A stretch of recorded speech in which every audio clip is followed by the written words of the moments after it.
الحمد لله وحده والصلاة والسلام على من لا نبي بعده. اما بعد فاعوذ بالله من الشیطان الرجیم. به نام خدای بخشنده و مهربان.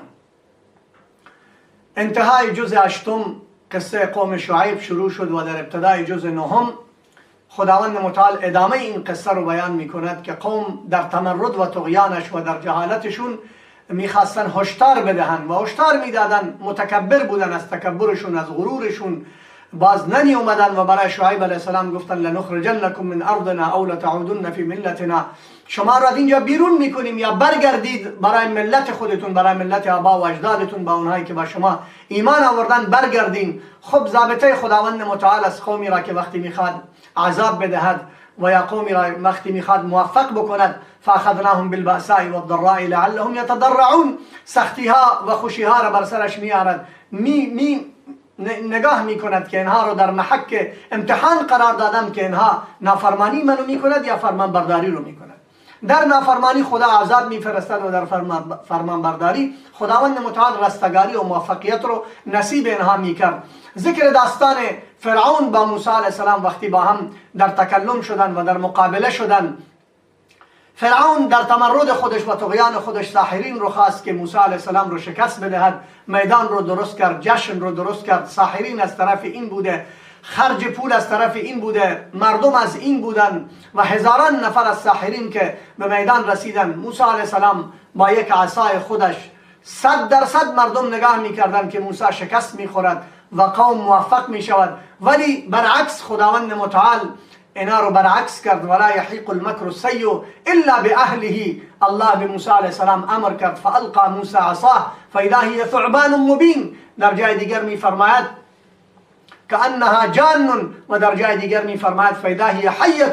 سه صفت مارهاست. خداوند متعال در این مار گذاشت و اینها رو ذلیل و ناکام کرد. فالقی السحرة ساجدین، همه ایمان آوردن، همه مسلمان شدن، در حالی که باید فرعون موفق میشد ولی موسی رو خدا موفق کرد و داشته های فرعون همه به دست موسی علیه السلام رفت.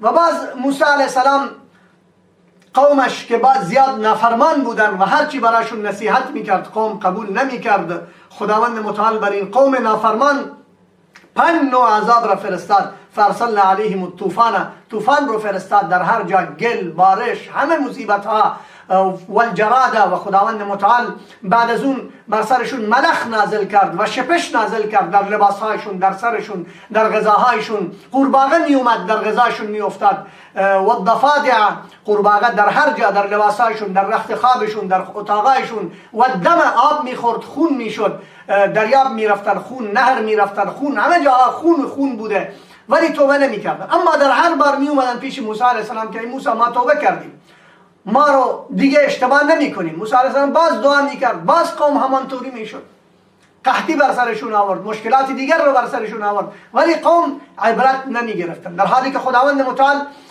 2 تا از معجزه‌های بزرگ رو به موسی علیه السلام عنایت کرده بود. ید بیضا بود، دست رو اینجا میگذاشت که بیرون میکرد، مثل آفتاب روشن میشد، و همچنان عصا داشت که بر دریاب میزد، راه درست میشد، و بر سنگ میزد، چشمه ها بیرون میشد. ولی قوم عبرت نمی گرفتن و سرکش بودن، در حالی که این قوم رو خداوند متعال زمانی که از فرعون نجات کرد و اینها که نافرمان بودن، اول اینا رو غرق کرد، بعد از اون اینا رو زمانی که نجات کرد قوم موسی بودن.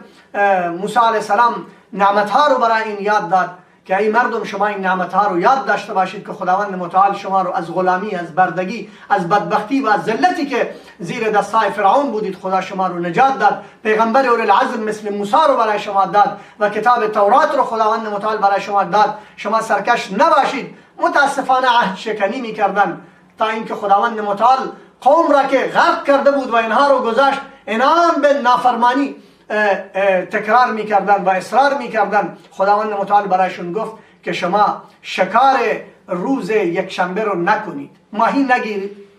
اینها باز حیله درست کردن و از دریاب یک تالاب اینجا درست کردن و از دریاب برایش راه درست کردن. روز شنبه ماهیان زیاد میشد، به تالاب می اومدن، روز یک شنبه باز اینا شکار میکردن. خداوند متعال میفرماد انجینا الذين ينهون عن السوء واخذنا الذين ظلموا بعذاب بئیس بما كانوا يفسقون. خدا بر این قوم عذاب نازل کرد. قلنا لهم كونوا قردة خاسئین، اینها رو میمون درست کرد و به عذاب الله مبتلا شدند. و بعد خداوند متعال همچنان واقع مشهور بلعم باعور رو خداوند متعال اینجا ذکر می کند که یکی از عابدین بوده و زاهدین بوده و مستجاب الدعوات بوده، از اولیای الله بودن در قوم جبارین. وقتی موسی علیه السلام اینجا می اومد دعوت میداد، اینا نمیخواستن که موسی علیه السلام بیاد گفت ای بلعم باعور شما دعا بکنید. اونا نمیخواستن دعا کنن، گفت پیغمبر از فرشته ها یار و مددگار این هستند. گفت نه دعا کنید. پول داد، رشوت داد. مثل امروز ما میبینیم خیلی انسانای فهمیده در دام پول میرن، در دام زور و قدرت میرن، براشون چیز جلو میشود. اونا جاسوسی هم میکنند، خیانت هم میکنن، مردم فروشی هم میکنن. اون زمان هم همینطوری بود. این کار رو کرد خداوند متعال، این رو ذلیل کرد، خار و ذلیلش کرد. فمثله کمثل الکلب، الله میفرماید مثل سگ شد. اگر بار روش بندازی دهن کشیده نفس میزند، اگر بار نندازی هم نفس میکشد. و خداوند متعال همه چیزا رو ازش گرفت، تمام عزت و کرامتش از بین رفت.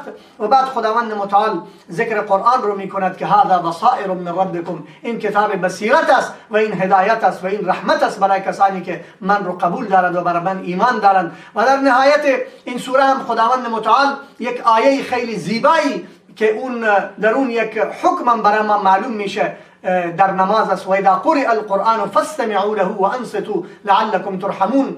در نزد صحابه و در نزد تابعین و تبع تابعین و فقهای کرام در نماز این آیه باید تطبیق بشه. زمانی که امام جهری نماز رو میخوند، مثل نماز صبح، نماز مغرب و نماز عشاء، این زمان حکم است که فاستمعوا، شما گوش بکنید. و زمانی که آهسته میخوند مثل نماز عصر و نماز ظهر، انصتوا، شما بازم ساکت باشید. خداوند متعال به ما توفیق عمل را نصیب بکند. بعد از این سوره اعراف، بعد از این سوره انفال ذکر می شود و انفال هم جمع نوافل، یعنی چیز زائد. مراد از اینجا مال غنیمت است که در جنگ گرفته میشه، به اون مال غنیمت میگن. و یکی مال فی است که قبل از معرکه، یعنی بدون جنگ گرفته بشه، به اون مال فی میگن. اما در معرکه گرفته بشه به اون مال غنیمت میگن.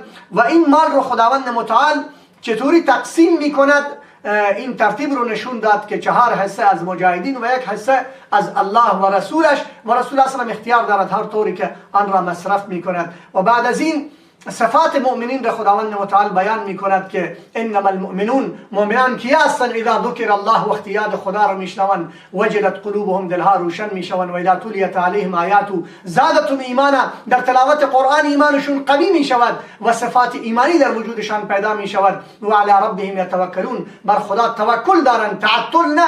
بعضی از سبب اختیار میکنند و توکل میکنند، این سنت است. اما بدون سبب توکل میکنی و در خونه نشستی، به این تعطل میگوید. تعطل نمی کنند بلکه توکل می کنند. تعطل ناجایز است. و همچنان در نمازها رعایت آداب و سنن و مستحبات و فرائض و این چیزها رو رعایت می کنند و اهتمام فرائض می کنند. و اعمال نیک، اون چیزی که در دست دارند، و مما رزقناهم ينفقون، در راه خدا می دهند، نماز می خوانند و در راه خدا این انفاق می کند بر فقرا و بر مساکین. و این درجه احسان است که وقتی احسان میکنی خداوند متعال در مقابل بر سر تو احسان میکند. دعا بکنیم که خداوند متعال ما رو از مؤمنان واقعی که دارای صفات هستند و اونطوری که الله و رسول میخواد، از اون مؤمنان ما رو بگرداند. و خداوند متعال عاملین قرآن ما رو عاملین قرآن بگرداند. و السلام علیکم و رحمت الله و برکاته.